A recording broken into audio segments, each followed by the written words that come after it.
வணக்கம். சிக்கனம் சேமிப்பு செல்வம் நிகழ்ச்சியின் சிறு தொழில் பிரிவில் இந்த வாரம் காகிதப்பை தயாரிப்பு தொழில் குறித்து பார்த்தோம். இவற்றின் தொகுப்பை இன்று காணலாம். முதலாவதாக இத்தொழில் குறித்த ஒரு அறிமுகம். சிறிய அளவில் தொழில் செய்து பொருளாதாரத்தை பெருக்கிக் கொள்ள ஆர்வமாக உள்ளவர்களுக்கு சிறந்த வாய்ப்பாக உள்ளது காகிதப்பை தயாரிப்பு தொழில். 3 பேர் சேர்ந்தால் இத்தொழிலை வீட்டிலேயே தொடங்கிவிட முடியும். காகித பைகளுக்கு பல இடங்களில் தேவை இருக்கிறது. கல்யாணங்களில் தாம்பூலப்பையா இது நிறைய உபயோகப்படுத்துகிறாங்க. பிறந்த நாள் இதுக்கு உபயோகப்படுத்துகிறாங்க. மற்ற சிறு சிறு ஃபங்க்ஷனுக்கு ரிட்டர்ன் கிஃப்ட்டுன்னு கொடுக்கும்பொழுது இதை இந்த பயன்படுத்துகிறாங்க. அதே மாதிரி கடைகள்லன்னு பார்த்துக்கிட்டிங்கன்னா நிறைய கடைகளில் ஒரு இது மொபைல் ஸ்டோர்ஸு, அப்புறம் இது கண்ணாடி கடைகள், மற்ற சிறு காஸ்மெட்டிக்ஸ் விற்கிற கடைங்க, அந்த மாதிரி உள்ளதில் இருக்குது. கார்மெண்ட்ஸில் நிறையவே உபயோகப்படுத்துகிறாங்க. சிறு சிறு கடைகளாக இருந்தாலும் நல்ல விதத்தில் பைகளை போட்டு நிறைய உபயோகப்படுத்துகிறாங்க.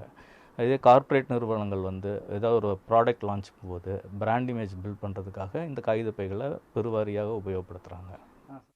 வீட்டில் உள்ள பெண்கள் அக்கம் பக்கத்தில் உள்ளவர்களுடன் சேர்ந்து கூட காகிதப்பை தயாரிப்பு தொழிலை தொடங்க முடியும். இதற்கு பெரிய முதலீடுகள் எதுவும் தேவையில்லை. சில 100 சதுர இடத்தில் சில 1000 ரூபாய் முதலீட்டிலேயே இதை தொடங்கிவிட முடியும். 1000 பேகு எடுக்கிறீங்க, 2000 பேக் எடுக்கிறீங்கன்னா உங்களுக்கு 10-15,000 ரூபாயே போதுமானது. அது கொஞ்சம் கொஞ்சமாக சிறுக அதிகப்படுத்தும் பொழுது தான் உங்களுக்கு அதிகமான முதலீடும் தேவைப்படும். இடம்ன்றது 200 சதுரடியே போதுமானது தான். அதுக்கு மேலே நீங்கள் 20,000 40,000 பை பண்ணுற மட்டும் அந்த சதுரடி போதுமானது தான். காகிதம், கயிறு, கயிறுக்கான வளையம் போன்றவையே இத்தொழிலுக்கு முக்கியமான மூலப்பொருட்கள். காகிதங்களை சரியான அளவுகளில் வெட்டி மடித்து ஒட்டுவதுடன் அதன் வெளிப்பகுதியில் பழங்களை அச்சிடும் வேலையும் செய்ய வேண்டும். இதை வெளியில் கொடுத்து செய்து கொள்ளலாம் என கூறப்படுகிறது. இத்தொழிலில் அதிகபட்சம் 20% வரை லாபம் எதிர்பார்க்கலாம் என்றும் கூறப்படுகிறது. 20% ஆவரேஜாக எடுத்திங்கன்னா, இப்போ இந்த பேப்பர் பையோட ஆவரேஜ் ப்ரைஸ் பார்த்திங்கன்னா 5 ரூபாயிலேருந்து ஆரம்பிக்கும், 55-60 ரூபா வரைக்கும் இதோடைய விலைகள் நிர்ணயிக்கப்படும். அப்படி பார்த்தீங்கன்னா 5 ரூபா பைக்கு எடுத்திங்கன்னா 1 ரூபா நிற்கும். அதாவது 20% மினிமம் நிற்கும். அந்த 60-70 ரூபா மார்ஜினில் பார்த்தீங்கன்னா ஒரு 25-30% நிற்கும். கல்யாணத்துக்கு எடுத்திங்கன்னா 500 பை 1000 பைக்கு மேலே கேட்க மாட்டாங்க. ஒரு கல்யாணத்துக்கு உண்டான 1000 பைக்கு உண்டான மூலப்பொருள் பார்த்திங்கன்னா மிஞ்சி போனால் 50,000லேருந்து 60,000 தான் வரும். இதில் லாபம் எப்படி இருக்கும் அப்படின்னு கேட்டாக்க 20%, அதாவது 20% எந்த ஒரு பேப்பர் இண்டஸ்ட்ரி எடுத்தாலும் 20%ங்கிறது மார்ஜின், இண்டஸ்ட்ரி மார்ஜின் சொல்லுவாங்க அதுக்கு பேர். அது 20% வரைக்கும் கிடைக்கும். மலிவான அளவில் விலை நிர்ணயம், குறித்த நேரத்தில் டெலிவரி உள்ளிட்டவை இத்தொழிலில் மிகவும் முக்கியம் என்கிறார்கள் அனுபவஸ்தர்கள். மேலும் காகித பைகளுக்கான ஆர்டர்களை எங்கெல்லாம் சென்று எடுக்க முடியும் என்றும் ஆலோசனை சொல்கின்றனர் அவர்கள். விற்பனைன்றது பொறுத்தும் பொழுது உங்களுக்கு கல்யாணங்கள் அதுன்றது நேரடி மக்களிடையே நீங்கள் சென்று யாருக்கு இருக்குது என்ன ஏதுன்றதை பார்த்து அந்த மாதிரி கொடுக்கலாம். இல்லாட்டி அந்த இது மேரேஜ் கான்ட்ராக்டர்ஸ்ன்னு இருக்காங்க, அவங்கக்கிட்ட நீங்கள் அப்ரோச் பண்ணி கொடுக்குறதுன்றது கொடுக்கலாம். அது அப்புறம் வணிகங்கள் கடைகள் இருக்குது. ஒவ்வொரு கடைகளுக்கும் ஒவ்வொரு தேவைகள் இருக்கும். கொஞ்சமாகவும் இருக்கும், அதிகமாகவும் இருக்கும்.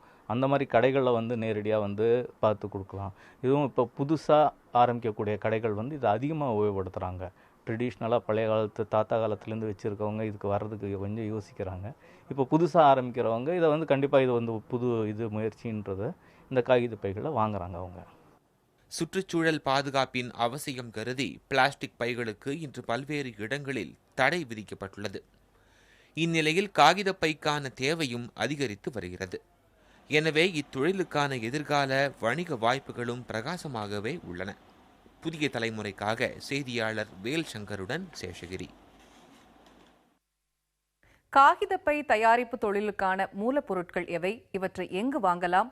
காகிதப்பை தொழிலுடன் வேறு எந்த பொருட்களை கூடுதலாக செய்து வணிகத்தை விரிவாக்கலாம் என்பது போன்றவை பற்றி இப்போது பார்க்கலாம்.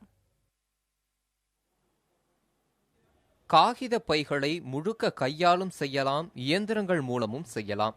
சிறிய அளவில் குறைந்த முதலீட்டில் தொழில் செய்பவர்களுக்கு கையால் செய்யும் முறை ஏற்றது என கூறப்படுகிறது.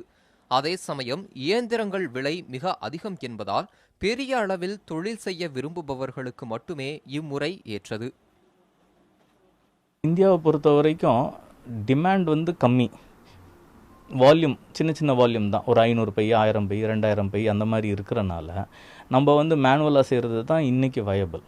நம்மளை பொறுத்த வரைக்கும் இயந்திரம் எப்போ தேவைப்படும் அப்படின்னும் பொழுது, ஒரே வகையான பை எனக்கு 5 லட்சம் தேவை, 6 லட்சம் தேவை, எனக்கு 2 நாளில் தேவை, 3 நாளில் தேவை அப்படின்னும் பொழுது தான் இயந்திரத்தோட பயன்பாடு வரும். இப்பொழுதைக்கு இன்னும் ஒரு 4-5 வருடங்களுக்கு இந்தியாவை பொறுத்த வரைக்கும் கண்டிப்பாக இது மேனுவலில் செய்கிறது தான் வந்து வயபிளாக இருக்கும். காகிதப்பை தயாரிப்பு தொழிலுக்கு காகிதம்தான் மிக முக்கிய மூலப்பொருள். பொதுவாக காகிதம் என ஒற்றை வார்த்தையில் கூறப்பட்டாலும் இதில் பல வகைகள் உள்ளதாகவும் பொருளுக்கேற்ப காகிதங்களை பயன்படுத்தலாம் என்றும் கூறப்படுகிறது. இந்த craft paper, art paper, duplex paper, இந்த மூணு வகை இருக்குது. இந்த வகை வந்து பார்த்திங்கன்னா அதுக்கேற்ற மாதிரி தான் விலையும். இந்த கிராஃப்ட்டுங்கிறது ரொம்ப சீப்பானால அதுக்கப்புறம் ஆர்ட் பேப்பர், அதுக்கப்புறம் டூப்ளக்ஸ் பேப்பர். காகிதத்தை பொறுத்தவரை அதன் வகை மட்டுமல்லாமல் எடையும் முக்கியத்துவம் பெறுகிறது. பெரிய அளவிலான பைகளை செய்ய அதிக ஜிஎஸ்எம், அதாவது கிராம்ஸ் பெர் ஸ்கொயர் மீட்டர் உள்ள காகிதங்களை பயன்படுத்த வேண்டும் என கூறப்படுகிறது. சின்ன பையாக இருந்ததுன்னா நீங்கள் வந்து கம்மியான ஜிஎஸ்எம் எடுத்துக்கிட்டாலே போதுமானது. இது பெரிய பையாக இருந்ததுன்னா ஓரளவுக்கு ஒரு 180-200 ஜிஎஸ்எம்மில் உபயோகப்படுத்தலாம். நம்மளதில் வந்து மெல்லிசான ஜிஎஸ்எம் 80-90 ஜிஎஸ்எம்லேயுமே நல்ல வலுவுள்ள காகிதங்கள் இருக்குது. ஆனால் நம்ம இந்தியர்கள் வந்து அதை வந்து ஏற்றுக்கிறது இல்லை. கொஞ்சம் தடியாக இருந்தால் தான் கொஞ்சம் ஸ்ட்ராங்காக இருக்குன்ற ஒரு மனப்பான்மை இருக்கனால எதுவுமே கொஞ்சம் பூசலாக இருந்தால் ஊட்டமாக இருக்கான்னு சொல்லுவாங்க.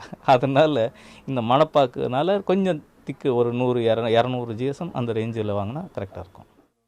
காகிதப்பை தயாரிப்பதற்கான பல வகை காகிதங்கள், கயிறு, வளையம் போன்ற மூலப்பொருட்கள் சென்னை பாரிஸ் பகுதியிலும் ஆண்டர்சன் வீதியிலும் கிடைப்பதாக இத்தொழிலில் ஈடுபட்டுள்ளவர்கள் கூறுகின்றனர். இது தவிர கோவை போன்ற பெரிய ஊர்களிலும் கூட இப்பொருட்கள் எளிதாக கிடைக்கும் என கூறப்படுகிறது. தற்போதுள்ள சந்தை சூழலில் சிறிய அளவில் இத்தொழிலை தொடங்குவதே சிறந்தது என அனுபவஸ்தர்கள் கூறுகின்றனர். புதிதாக உள்ளவர்கள் வந்து சிறுக ஆரம்பித்து பெருசாக பண்ணுங்க. எடுத்த உடனேயே நான் பெருசாக பண்ணுறேன், வீட்டில் 4 பேர் இருக்கோம், அதனால் நாங்கள் வந்து 2 லட்சம் போடுறோம் 3 லட்சம் போடுறோன்னு போட்டு ஆரம்பிக்காதீங்க. முதல்ல ஒரு 2 ஆர்டர் எடுங்க, பண்ணுங்க. என்கிட்டயே சில பேர் முதல்ல 1-2 ஆர்டர் கொடுத்தவங்க இப்போ தனியாக பண்ணுறவங்க இருக்காங்க. ஏன்னா சிறுக பண்ணி அப்புறம் பெருசாக பண்ணுறது தான் இந்த தொழிலுக்கு உகந்தது. பெருசாக பண்ணி இதை வந்து போகிற அளவுக்கு ஒரு ஆளோட தேவை கிடையாது. ஒரு ஆளுக்கு தேவை 500 பை 1000 பைன்னு இருக்கும். அதுக்கு நாம் போயிட்டு ஒரு 5 லட்சம் போட்டு தான் ஆரம்பிக்கணும், 10 லட்சம் போட்டு தான் ஆரம்பிக்கணுன்ற தேவை இல்லை. தேவையே வந்து ஒரு 10,000-20,000 போட்டே ஆரம்பிக்கலாம் தாராளமாக. காகிதப்பை தொழில் செய்பவர்கள் அது மட்டுமல்லாமல் வேறு சில உபபொருட்களையும் தயாரிக்க முடியும். பல்வேறு பொருட்களை அடைத்து தரும் அட்டைப்பெட்டிகளை செய்து தருவதும் இதில் ஒன்று.